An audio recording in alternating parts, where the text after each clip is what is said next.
The camera's rolling. All right, so all right now, first question I'm gonna ask is that one thing about it's something about God. All right, when you see how they say we have to pray to get something from Him, so why do we have to do that? If He says that how you say it? I don't know how to say it. Take your time. Take your time.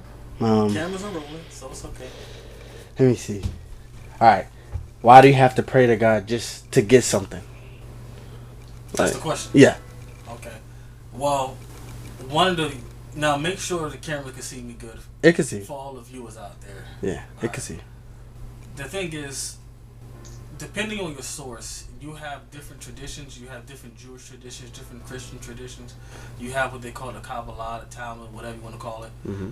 And God is normally seen as a verb. Okay. A verb means action. So basically, what man has failed to realize that they're not separate from who they refer to as God.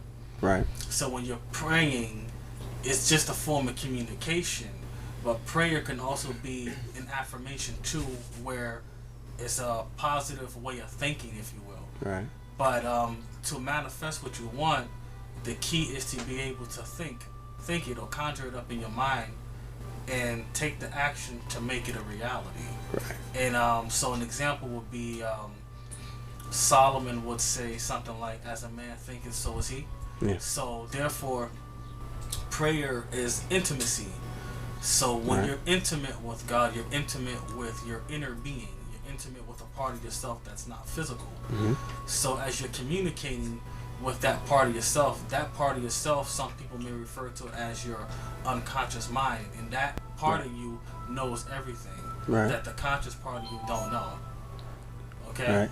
So when you say, okay, asking for something, the key is to believe that you had already received what you're asking for. Right. You see? So some people may wonder, okay, why do I gotta pray, or why do I gotta do this? That's like asking, why do I gotta think? You can't live life without thinking, right? Right. So if you have a goal that you want to accomplish, the key is to think or picture it in your mind's eye, and the key is to also speak it into existence. Right. Because now you're also dealing with the power of language, Right. the power of words. All right. Right. So words allow us to manifest, meaning whatever we have in our mind, by speaking and acting, we can make it manifest on this plane. Right. So let me ask you a question for to the cameraman. What do you want to do with your life? What are you praying for?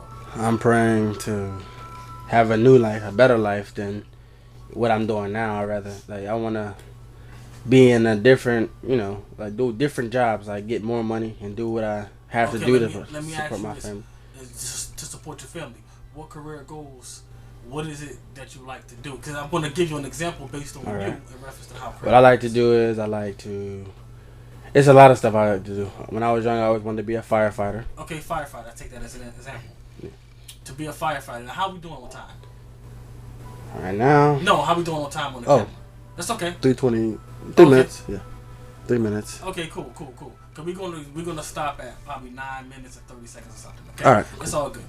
Now, here's the thing. You want to be a firefighter. Step one. Well, no, I would say step one would be your faith, but you have to go to school for that. There's training involved, right? Yeah. Now, the example I'm going to give you to be a firefighter, to make that dream a reality, Hmm. you not only have to study, but prayer can also be mental. Right. That's why I'm using examples of imagination. Right. Okay, so you imagine yourself as a firefighter right now, because there's a saying that the future is now. So if you imagine yourself as a firefighter right now, then that should motivate you enough to speak it and to act upon it. This is why I refer to God as being a verb. And for those who are not familiar with that, you can look back in the Kabbalah or the Torah, the Talmud, and many of the Jewish mystics talk about this, that he's a verb. Right. So that verb, which is the action, is the answer to your prayers. Because if you want to accomplish something, speaking is just a way of programming your mind a certain way. Right. And you're being intimate with that inner part of you. But you have to act upon what you believe. Because you can have a belief, but it will never become a reality on this plane if you don't take the action to make it real Right. on this plane. Okay, so that's just it. So for those of you who believe in God, then you know that even Yeshua or Jesus talked about that when you pray. The key is to pray as if you already received what you're asking for. There's also a saying that asking is receiving. Yeah. And so basically, there's another saying where he would say something like, "You have faith. Once you have faith, you can move mountains." Right. Now, physically, of course, you're not going to move a mountain, but in your mind, you can see yourself lifting your mountain and throwing it from one end to the earth to the other. You understand what I'm saying? Right. So basically, that's the key to anything. Even if a person is an atheist, for all you atheists out there, or for all you philosophers out there, anything you want to accomplish, if you don't believe, if you don't think it's possible, then it's not possible. Right. But if you think that it's possible, then it's possible.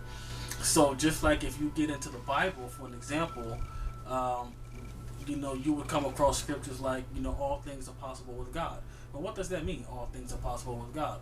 Well, meaning that man is limited to the flesh, and then God is being spirit alone. So when you're dealing with spirit, another way of looking at spirit is breath. Right. And so breath or spirit is not limited to the body. So anything is possible, but you have to really put your mind to it. Right. See what I'm saying? Mm-hmm. Now, another thing too is that so again, you say, "Oh, well, I don't want to pray." Well, everyone does pray, Mm-hmm. but people pray verbally, some pray mentally. Right. All right. And so in certain traditions, you have what they call mantras, and they have certain mantras they do. And for an example, prior to me coming into the Christian world, when I practiced Buddhism, I was always told that if I was chanting for something, whatever I think about while I'm chanting or praying, that's what my prayer becomes. Right. You see what I'm saying? And another thing too is that sometimes your mind needs something to focus on. Right. And meaning that some people have vision boards, people who read the Bible, they meditate on certain scriptures. So that's just it. Right. So the I would ask you right now, before I ask you how are we doing on time. See, I don't worry 7 about minutes. 7 minutes, that's good. So the question I would ask you for the cameraman is that, what are you feeding your mind with? That's a good question. Mm-hmm. What am I You want feeling? something, but what you feeding your mind with? What are you letting in? You're letting in. You see what I'm saying? Just like we put food in our stomach, right? Physically, we need food to eat. Yeah. But mentally, what are you feeding yourself with? See what I'm saying? Thoughts? Thoughts? Okay, feeding yourself with thoughts. But what kind of thoughts are you Like- thinking? Like positive thoughts. Are you? Yes. Like. Okay. So now, you hold on to that thought. You have that mental picture. You visualize. And let me go even further to say this. Is that if you look at the body physically, you have a brain, right? Right. But the brain is a physical organ, right? Right. Okay. But the question you have to ask yourself is that, how is it that if you picture something in your mind, what you're seeing in your mind is not physical? Just for an example. It's just imagination. It's an imagination, And right? your mind playing tricks on you, basically. Do you see that as your mind playing tricks on you? Well, when you like, if I watch scary movies and stuff like, and then like, say if I go to sleep or something, and like I could start like my mind will start thinking like, yo, you will just watch a scary movie, so I'm gonna be thinking like, yo, I'm gonna see some spirits, or I'm gonna feel something, or I'm gonna hear something, and it's just like that's why I say your mind play tricks with you. Okay, it's not necessarily wrong. Your mind can play tricks on you. Mm-hmm. But just for the viewers out there, I would say this when you bring up trickery, is that the mind can play tricks on you. But the key is, now I will mention this, the key, just like many mystics of the East would say, master your mind. And not be mastered by your mind. You understand? Right. Alright? Yeah. Because your mind can play tricks on you, but the question is, who's mastering who? Who's mastering who? You see. That's a hard question. That's a hard question too. So Whoa. it's okay. So that would be the key. Who's mastering who? All right. So when you have an idea, okay, the key is that it already exists. What you want to be or what you want to create is already existing in the spirit world.